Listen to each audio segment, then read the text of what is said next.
Hi అండి, welcome back to Latha Madhuri vlogs. ఈరోజు video వచ్చేసి హనుమాన్ జయంతి రోజు వీడియో అండి. నేను నిన్న వీడియోని అప్లోడ్ చేద్దాం అనుకున్నాను. నాకు హెల్త్ బాగలేదు, అందుకే వీడియోని అప్లోడ్ చేయలేకపోయాను. నేను హనుమాన్ జయంతి రోజు ఎలా పూజ చేశాను, స్వామివారికి ఆంజనేయ స్వామికి ఎంతో ఇష్టమైన అప్పాలను కూడా తయారు చేశాను. ఎవరైనా ఫస్ట్ టైం అయినా సరే చాలా ఈజీగా తయారు చేసేసుకోవచ్చు నేను చెప్పే విధానంలో. అయితే ఫస్ట్ ఇక్కడ వచ్చేసి నేను అప్పాల కోసం ఏదైనా ఒక మెజర్మెంట్కి గ్లాస్ కానీ ఒక బౌల్ కానీ తీసుకోండి. ఇక్కడ నేను వచ్చేసి 1 గ్లాసు బియ్యం పిండి ఉంటుంది కదా, రైస్ ఫ్లోర్, అది 1 గ్లాస్ తీసుకున్నాను. అలాగే 1 గ్లాసు గోధుమ పిండి తీసుకున్నాను.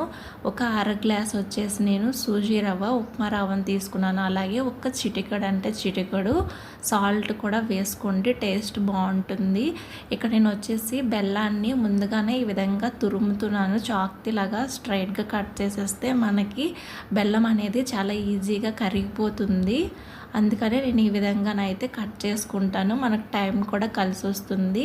ఇక్కడ వచ్చేసి ఒక బౌల్ తీసుకున్నాను. మనం అయితే 2.5 మొత్తం పిండి అన్నీ 2.5 కప్పులు అయినాయి కదా, ఇక్కడ 2.5 కప్పులు, అదే 2.5 గ్లాసులు వాటర్ అయితే కరెక్ట్గా సరిపోతుంది. ఎక్స్ట్రా ఏం వాటర్ అయితే అవసరం లేదు. మనం ఎంత అయితే 2.5 కప్పు రవ్వని 2.5 గ్లాసులు అయితే తీసుకున్నాం కదా, 2 గ్లాసుల బెల్లం అయితే సరిపోతుంది. ఈ మెజర్మెంట్తో చేయండి, స్వీట్ అనేది చాలా సరిపోతుంది కరెక్ట్గానే. ఇక్కడ నేను వచ్చేసి 2 గ్లాసుల బెల్లాన్ని కూడా తీసుకున్నాను. ఇది వాటర్లో వేసేసి స్టవ్ మీద పెట్టి బెల్లం మనకి కరిగిపోతే సరిపోతుంది. బెల్లం అనేది పాకం ఏమి రావడం అయితే అవసరం లేదు. ఇందులోనే నేను కొద్దిగా ఇలాచీ పౌడర్ని కూడా యాడ్ చేశాను. 2 స్పూన్ల నెయ్యిని కూడా యాడ్ చేసుకున్నాను, టేస్ట్ బాగుంటుంది అని. ఈ విధంగా మరిగింది కదా వాటర్ అనేది, ఈ విధంగా బాయిల్ అయిన తర్వాత మనం ఈ పిండిని ఒక చేత్తో వేసుకుంటూ ఇంకో చేత్తో కలుపుకుంటూ ఉండాలి. అలా కలుపుకుంటే మనకి ఉండలు అనేవి ఏమి కట్టకుండా ఉంటాయి. ఈ విధంగా దగ్గరగా పడే వరకు స్టవ్ని అయితే లో ఫ్లేమ్లో పెట్టుకొని ఇలా ఉడికించుకోవాలి. రవ్వని ఈ విధంగా ఉడికించుకుంటే సరిపోతుంది. మనం గరిటెతో ఇలాగా స్మాష్ చేస్తూ ఈ విధంగా కలుపుకోవాలి. ఇలా కలుపుకుంటే కొద్దిసేపటికి పిండి అనేది కొద్దిగా దగ్గరికి అవుతుంది కదా, అలా అయితే సరిపోతుంది. మనకి పిండి అనేది వాటర్ మనం 2.5 గ్లాసులు వాటర్ తీసుకున్నాం కదా, కరెక్ట్గా సరిపోతుంది. ఎక్స్ట్రా వాటర్ అనేది ఏమీ వేయవలసిన అవసరం లేదు. ఈ విధంగా ఉండేటప్పుడు ఇంకా స్టవ్ని ఆపేసి తీసేసుకోండి, ఒక బౌల్లోకి తీసేసుకొని ఇది పూర్తిగా చల్లగా అయిన తర్వాత ఉండలుగా చేసుకోవాలి. ఇది కొద్దిసేపు చల్లగా అయిపోతుంది.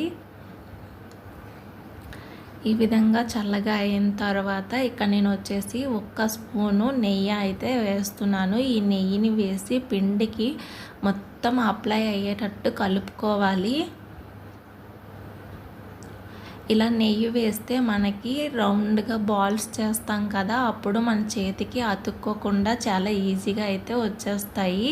వీటిని ఇక్కడ నేను వచ్చేసి చిన్న చిన్న బాల్లా చేసుకుంటున్నాను. ఇవి చాలా ఈజీగా చుట్టుకోవడానికి అయితే చాలా ఈజీగా వస్తుంది. మనం నెయ్యి వేసాం కాబట్టి మన చేతులకి ఏమీ అతుక్కోకుండా అయితేనే వచ్చేస్తుంది చాలా ఈజీగా. ఇలాగే ఇక్కడ నేను వచ్చేసి బాల్స్ ముందుగానే ప్రిపేర్ చేసేసుకుంటే మనకి అప్పాలు అనేవి చాలా ఈజీగా ఒత్తేసుకోవచ్చు. ఈ విధంగా అయితే నేను బాల్స్ మొత్తాన్ని ఇక్కడ చేసేసుకున్నాను. ఇవి చేసేసుకున్న తర్వాత ఇక్కడ వచ్చేసి ఇగోండి, ఈ విధంగా అయితే ఇలాగా మనం బటన్ వేల్ సైడ్ ఇక్కడ ఉంటుంది కదా, ఇలా ప్రెస్ చేసుకోవాలి. ఇలా ప్రెస్ చేసుకుంటే మనకి అప్పాలు అనేవి ఈ విధంగా షేప్ అయితే వచ్చేస్తుంది. ఇలా 2 చేతుల మధ్యన పెట్టి ఇలాగ ఒకసారి ప్రెస్ చేస్తే సరిపోతుంది. ఈ విధంగా అయితే నేను అప్పాలని ఇలా చేసేసుకున్నాను. ఈ విధంగా ఇలా చేసేసుకున్న తర్వాత ఇక్కడ వచ్చేసి నేను స్టవ్ ఆన్ చేసుకొని ఒక ప్యాన్ పెట్టుకొని డీప్ ఫ్రైకి సరిపడా ఆయిల్ని అయితే ఇక్కడ నేను వేసుకుంటున్నాను. ఇలా ఆయిల్ కొద్దిగా హీట్ అవ్వాలి. ఇలా మనకి ఆయిల్ హీట్ అయిన తర్వాత అప్పాలని వేసుకొని ఫ్రై చేసుకోవాలి.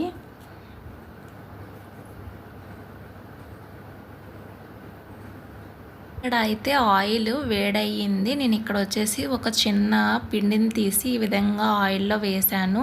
ఈ వేడిగా ఈ మాత్రం వేడి ఉంటే సరిపోతుంది. ఇప్పుడు ఒక్కొక్కటి అప్పాలను వేసుకుంటూ లో ఫ్లేమ్లో పెట్టి ఫ్రై చేసుకోవాలి. అదే హై ఫ్లేమ్లో పెట్టేస్తే మనం బెల్లం వేసాం కాబట్టి ఈజీగా కలర్ అనేది చేంజ్ అయిపోతుంది. అందుకే లో ఫ్లేమ్లో పెట్టి డీప్ ఫ్రై చేసుకోవాలి. ఈ విధంగా అప్పాలు ఫ్రై అయిపోయాయి. ఇప్పుడు ఈ అప్పాలను తీసేసుకుందాం.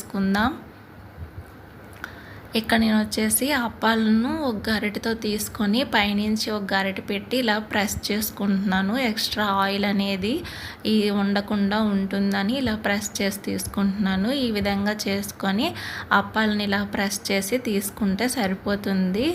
ఇంకా ఈ విధంగా నేను అప్పాలను అన్నీ తీసేసినాక సెకండ్ టైం కూడా ఇంకా ఉండే అప్పాలను ఇక్కడే వేసి ఫ్రై చేసుకున్నాను. ఈ విధంగా ఫ్రై చేసుకున్న ఇంక ఇక్కడ అప్పాలు వచ్చేసి రెడీ అయిపోయాయి. ఈ విధంగా అప్పాలన్నీ రెడీ చేసేసుకున్నాను. ఇదే ఆయిల్లో కొద్దిగా పల్లీలను కూడా వేసి ఫ్రై చేసుకుంటున్నాను పులిహోర కోసం.